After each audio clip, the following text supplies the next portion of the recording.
अस्सलामुअलैकुम वरहमतुल्लाहि वबरकातुहू। नाज़रीन मोहतरम, आप देख रहे हैं यूट्यूब चैनल एवरग्रीन नॉलेज और मैं हूं डॉक्टर आबिद नवाज़। नाज़रीन, उम्मीद है कि आप हमारे इस चैनल को सब्सक्राइब कर चुके होंगे और अगर अभी तक आपने हमारे इस चैनल को सब्सक्राइब नहीं किया तो ये वीडियो देखने से पहले सब्सक्राइब कर लीजिए ताकि हमारी आइंदा आने वाली तमाम वीडियोस आप तक बर वक्त पहुँचती रहें। नाज़रीन, आज हम ज़हनी आजमाइश के हवाले से चंद इस्लामी मालूमात का इयादा करेंगे, तो देखते हैं कि हमारे नाज़रीन को कितने सवालात के जवाबात जो हैं वो मालूम हैं।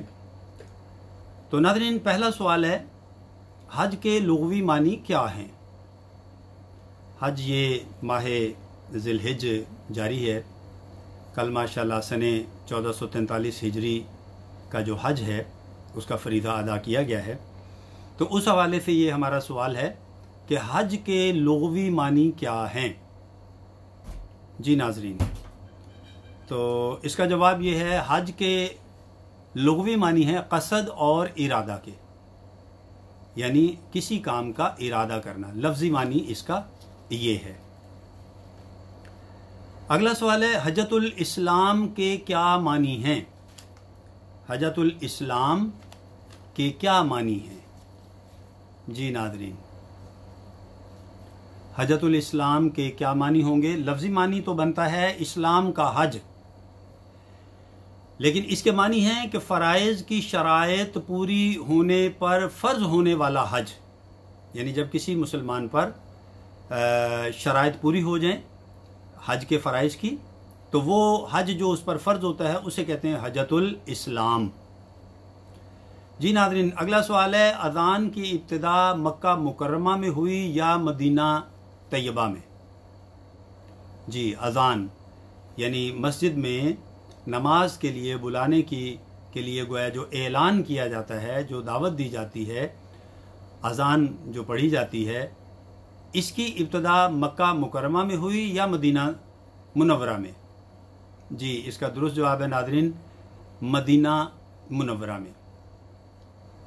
अगला सवाल है, अज़ान की इब्तिदा किस सन में हुई, यानी किस साल हुई, किस साल अज़ान दी जाने लगी, अज़ान का आगाज़ हुआ? जी नाज़रीन, इसका दुरुस्त जवाब है पहली हिजरी में, पहली हिजरी सन में अज़ान का आगाज़ हुआ। जी नाज़रीन, अगला सवाल है कि जुम्मे के दिन का अकेला रोज़ा रखना कैसा है? जुमे के दिन का अकेला रोज़ा रखना कैसा है? तो इसका दुरुस्त जवाब है कि खाली जुमे के दिन का रोज़ा रखना मकरूह है। इसके बारे में उलमा ये फरमाते हैं कि चूँकि खाली जुमे का रोज़ा जो है रखने में दूसरी पहली उम्मतों की कुछ इसमें मुताबिकत होती है, लिहाजा नबी पाक अलैहिस्सलाम ने हमें उनसे अलग करने के लिए जो है वो खाली जुमे का रोज़ा रखने से जो है वो पसंद नहीं फरमाया, मकरूह है। जी अगला सवाल है नाज़रीन, तवाफ़े क़ुदूम किन हाजियों के लिए सुन्नत है? तवाफ़े क़ुदूम, ये तवाफ़ की मुख्तलिफ़ किस्में होती हैं ना, खाना काबा के गिर्द जो ज़ियारत करते हुए चक्कर लगाए जाते हैं उसे तवाफ़ कहते हैं। तो तवाफ़े क़ुदूम जो है वो किन हाजियों के लिए सुन्नत है? जी जवाब है इसका मुफ़रिद और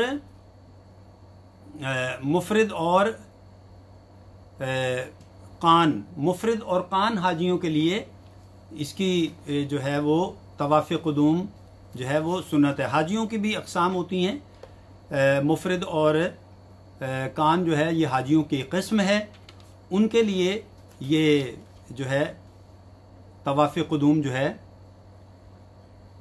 वो सुन्नत है। जी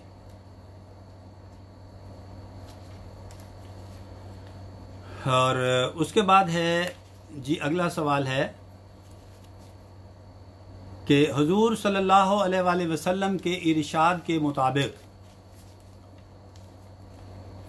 जिस घर में जरस या घुंघरू हो वहाँ कौन नहीं आता? जरस कहते हैं घंटी को, घंटी कह लें, साज कह लें, म्यूज़िक कह लें। और ये जो ऊपर पहले सवाल में जो लफ्ज़ बोला हमने, कान क़िरान है गालिबन, मुफरिद और क़िरान हाजी जो होते हैं उनके लिए। तो इस सवाल में यह है कि जरस और घुंघरू जिस घर में हों वहाँ क्या नहीं आता, कौन नहीं आता? जरस यानी घंटी, म्यूज़िक, साज वगैरह। तो इसका जवाब है जी कि उस घर में रहमत के फरिश्ते नहीं आते जिस घर में घंटी या घुंघरू मौजूद हों। जी नाज़रीन, इसके बाद अगला सवाल है, मगरिब व इशा के दरमियान सोना कैसा है? क्या मगरिब और इशा के दरमियान सोने की इजाज़त है? और अगर कोई सोता है मुसलमान तो उसके लिए ये सोना कैसा है? जी नाज़रीन, इसका जवाब है कि ये सोना मकरूह है मगरिब और इशा के दरमियान। उसके बाद अगला सवाल है जनाब, मस्जिद में अक़द यानी निकाह पढ़ाना ये कैसा है? मस्जिद में निकाह पढ़ाना, जी नाज़रीन, तो ये इसके बारे में मस्जिद में निकाह पढ़ाना जो है वो मुस्तहब है, मुस्तहब है जी। उसके बाद अगला सवाल है, मरीज़ की इयादत करना कैसा है? यानी मरीज़ की मिजाज पुरसी के लिए जाना, उसकी खैरियत दरियाफ़्त करने के लिए जाना, उसकी खैरियत मालूम करने के लिए उसको विज़िट करना, मरीज़ को, पेशेंट को, ये कैसा है जी? तो ये सुन्नत है जी, हमारे प्यारे आका मीठे मुस्तफ़ा सल्लल्लाहु अलैहि वसल्लम की प्यारी प्यारी सुन्नत है। अच्छा जी, तो नाज़रीन अगला सवाल है कि जानवरों का आपस में लड़वाना या लड़ाना ये कैसा है? ये जानवरों जैसे मुर्गों की लड़ाई, कुत्तों की लड़ाई, रीछों की लड़ाई और इस तरह के और जो हैं बाज़ जानवरों की लड़ाई कराते हैं कुछ लोग। तो नाज़रीन ये बताइए कि ये कैसा है जी? तो नाज़रीन इसका जवाब ये है कि जानवरों को लड़ाना या लड़वाना खेल के तौर पर भी ये हराम है जी, ऐसा करना हराम फेल है। बताइए जी, सिर्फ गर्दन के बाल मूंडना कैसा है? यानी खाली गर्दन पर से बाल उड़ा देना, गर्दन की हजामत करना, गर्दन के बाल मूंडना, ये कैसा है? इसके बारे में क्या हुक्म है जी? तो नाज़रीन इसके बारे में जो हुक्म है वो ये है कि ये मकरूह फेल है जी, मकरूह अमल है खाली गर्दन के बाल काटना। कब्र की ज़ियारत के लिए कितने दिन बेहतर हैं जी? कब्र की ज़ियारत के लिए कितने दिन बेहतर हैं जी? यानी कब्र को देखने के लिए जाना, फातिहा खानी के लिए जाना, कितने दिन बेहतर है जी? तो नाज़रीन इसका दुरुस्त जवाब है कि कब्र की ज़ियारत के लिए जाना ये 4 दिन बेहतर है। 4 दिन तक कब्र की ज़ियारत के लिए जाइए।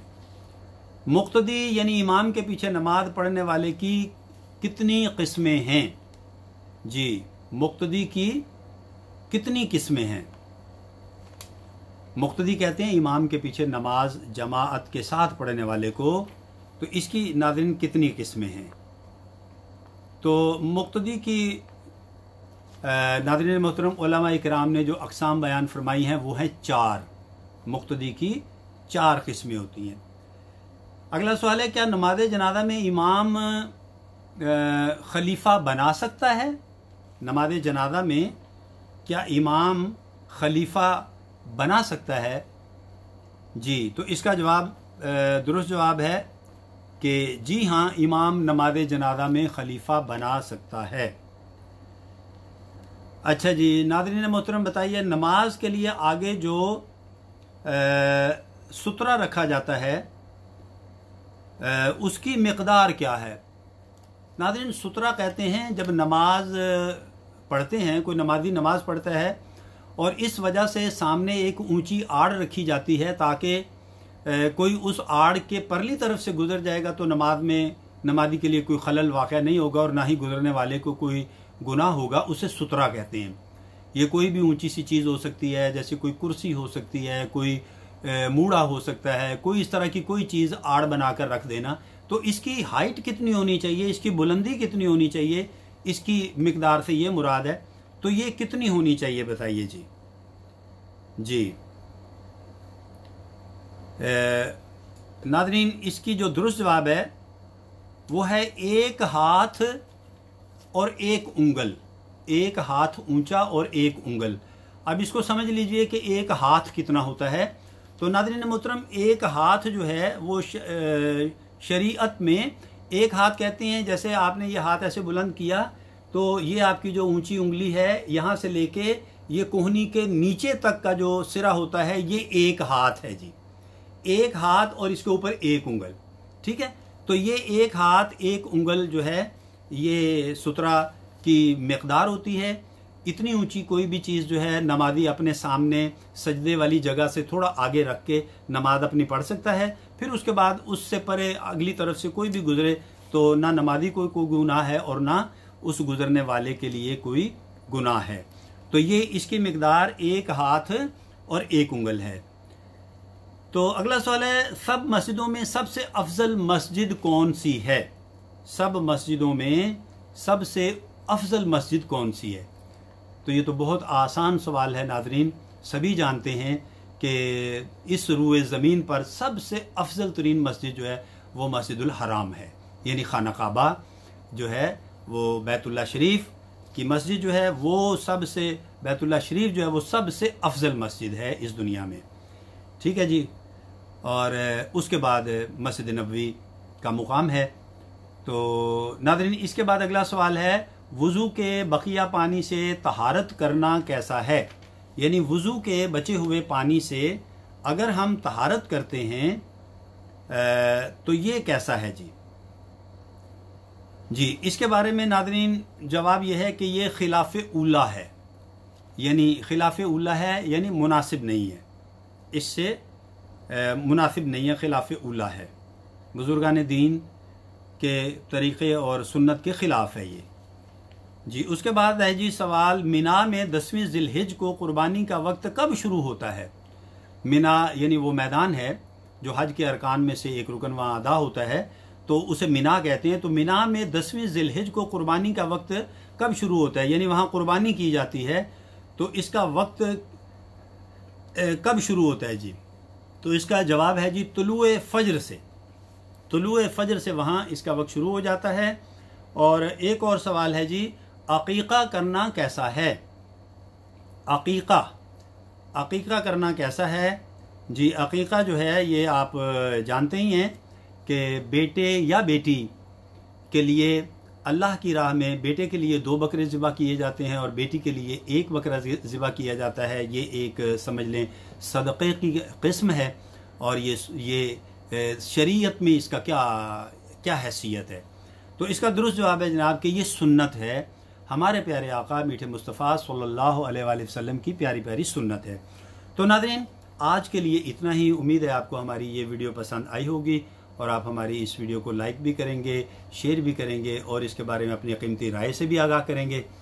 नाज़रीन हम दुआ करते हैं कि हमारे इस रिकॉर्डिंग में अगर कोई कमी कोताही खामी रह गई है तो अल्लाह पाक उसे अपने प्यारे हबीब के सदक़े से मुआफ़ फरमाकर अपनी बारगाह में कबूल फरमाए। तो नाज़रीन इसके साथ ही हम इजाज़त चाहते हैं। अगर हयात सेहत ने इजाज़त दी तो आइंदा वीडियो के साथ बहुत जल्द आपकी खिदमत में फिर हाजिर होंगे। तब तक के लिए अपना और अपने प्यारों का बहुत ख्याल रखिएगा। अल्लाह हम सबका हामी नासिर हो। फ़ी अमानिल्लाह।